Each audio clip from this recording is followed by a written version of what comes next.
Today discuss the subject is commercial law. Have to see introduction of law. Introduction of law and the four main points. Have to know about the four main points. Definition of law, needs of law, object of law, development of law. Let's see one by one.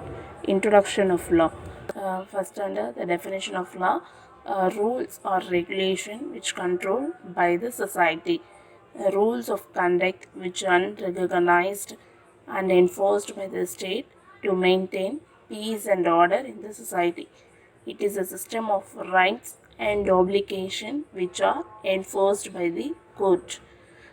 Rules or regulation is nothing but rules and regulations. Rules and regulation is formed by the government which control the society.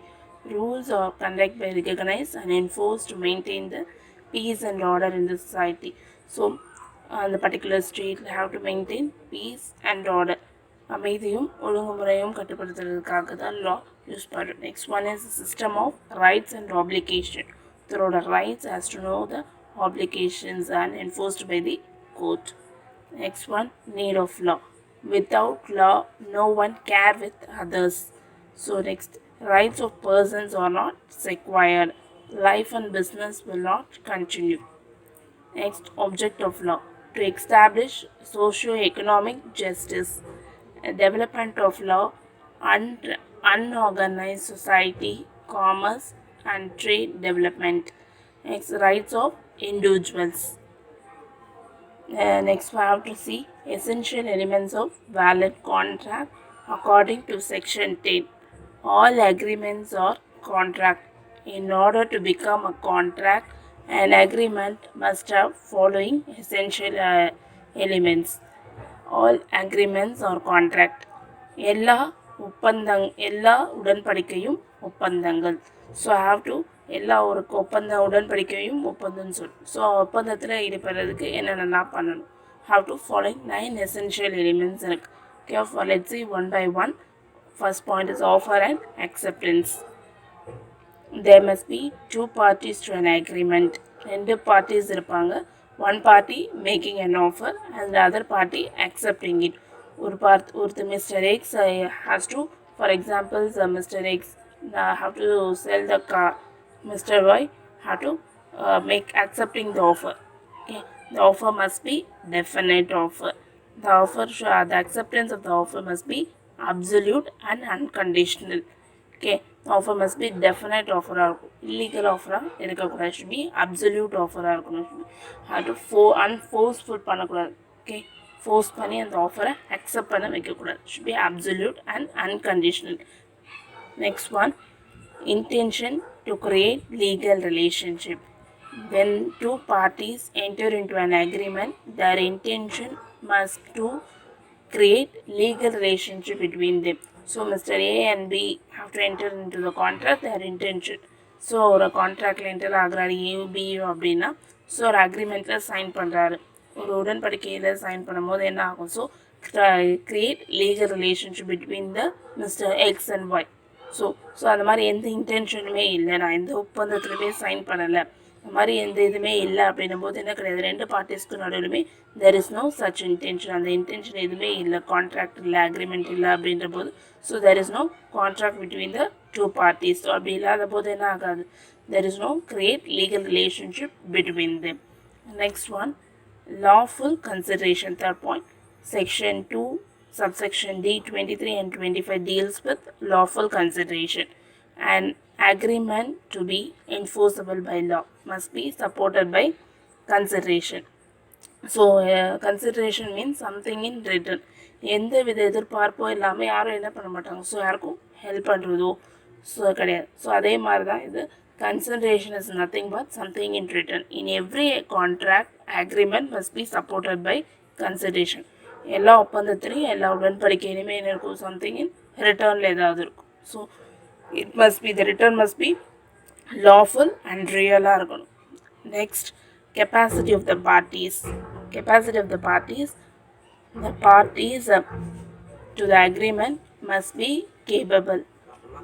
The parties must be capable entering into a valid contract. So என்னால் யாரெல்லாம் enter ஆக முடியும் அப்படின்னா, so ஒரு parties கேபபிளாக இருக்கவர் மட்டும்தான் என்ன பண்ண முடியும், வேலிட் கான்ட்ராக்டில் என்டர் ஆக முடியும். ஸோ அது கேபபிள் பார்ட்டிஸ்னால் எப்படி இருக்கணும், every person competent to contract if he the age of majority.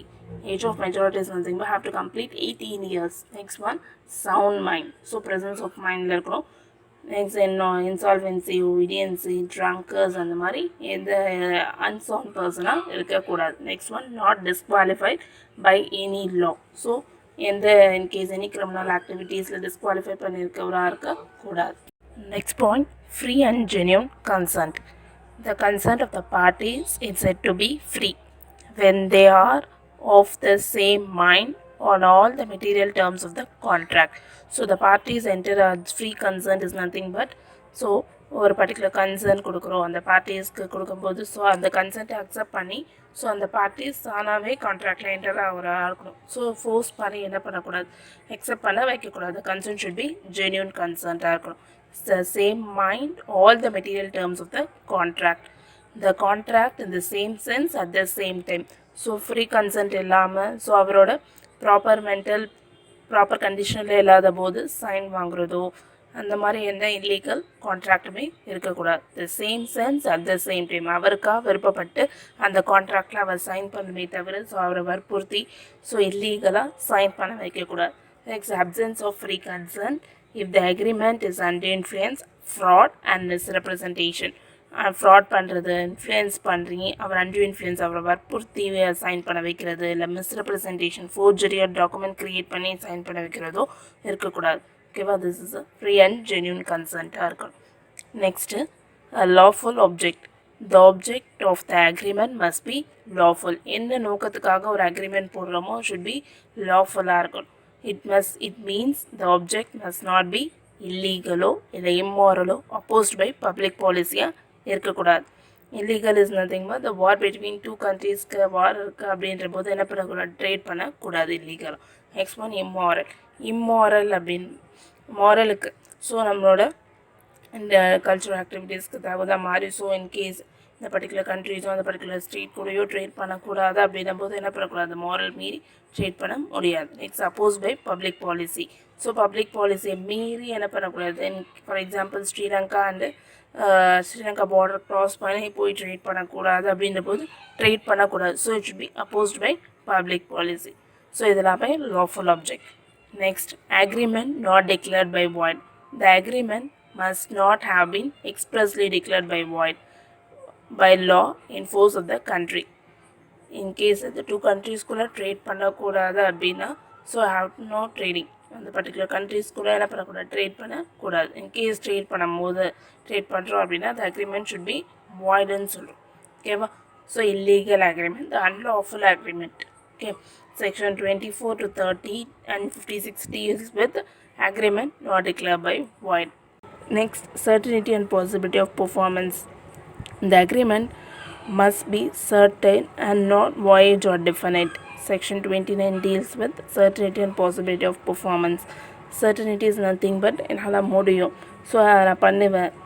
இங்கே இந்த பாசிபிலிட்டி ஆஃப் பர்ஃபார்மன்ஸ் இது என்னால் பண்ண முடியுன்ற போது தான் நான் திருக்க அஷூரன்ஸ் கொடுப்போம். ஃபார் எக்ஸாம்பிள்ஸ், மிஸ்டர் எக்ஸ் என்ன பண்ணுறாரு, ஸோ மிஸ்டர் எக்ஸ் டெல்லியில் இருக்கார், மிஸ்டர் ஒய் சிங்கப்பூரில் இருக்கார்.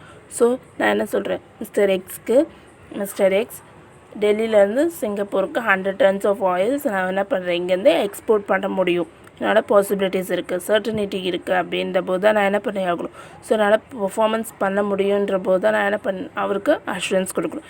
இன்கேஸ் என்னால் பெர்ஃபார்மன்ஸ் பண்ண முடியாது, பாசிபிலிட்டிஸே இல்லை அப்படின்ற போது நான் என்ன பண்ணக்கூடாது, என்னால் பாசிபிலிட்டி ஆஃப் பெர்ஃபார்மன்ஸ் இல்லாத போது நான் அக்ரிமெண்ட் பண்ணிக்கிறேன் அப்படின்ட்டு என்ன பண்ணக்கூடாது, ஸோ அவர்கிட்ட சொல்லக்கூடாது. சர்டனிட்டி அந்த பாசிபிலிட்டி ஆஃப் பெர்ஃபார்மன்ஸ் என்னால் பண்ண முடியும், என்கிட்ட இப்போ அஷூரன்ஸ் கொடுக்க முடியும் அந்த பர்டிகுலர் பர்சனுக்கு. ஸோ இங்கேருந்து ஆயில்ஸை 100 tons நான் என்ன பண்ணுவேன் சிங்கப்பூருக்கு எக்ஸ்போர்ட் பண்ண முடியும், நான் மட்டும்தான் அவருக்கு என்ன பண்ண முடியும், நான் பாசிபிலிட்டி ஆஃப் பர்ஃபார்மன்ஸ் கொடுக்கணும். ஸோ இன்கேஸ் என்னால் பண்ண முடியாது, in case of the war between the two countries இருக்கும் போதோ ஸோ அந்த மாதிரி இல்லீகல் ஆக்டிவிட்டீஸோ என்ன பண்ண முடியாது. ஸோ அதான் certainty and possibility of performance. என்னால் பண்ண முடியுன்ற போது தான் அஷூரன்ஸ் கொடுக்கணுமே தவிர ஸோ இல்லாத போது என்ன பண்ணக்கூடாது, அஷூரன்ஸ் கொடுக்கக்கூடாது. Next one, legal formalities. A contract may be made by word, spoken or written. ஒரு கான்ட்ராக்ட் என்ன பண்ணியிருக்கணும், எழுத்துப்பூர்வமாகவோ இல்லை வாய் வார்த்தையாகவோ சொல்லியிருக்கணும். Next point, in some cases the documents which the contract incorporated by law. In some cases, for examples, some contractல என்ன பண்ணியிருப்பாங்க, legally registered and stamped பண்ணியிருக்கும்.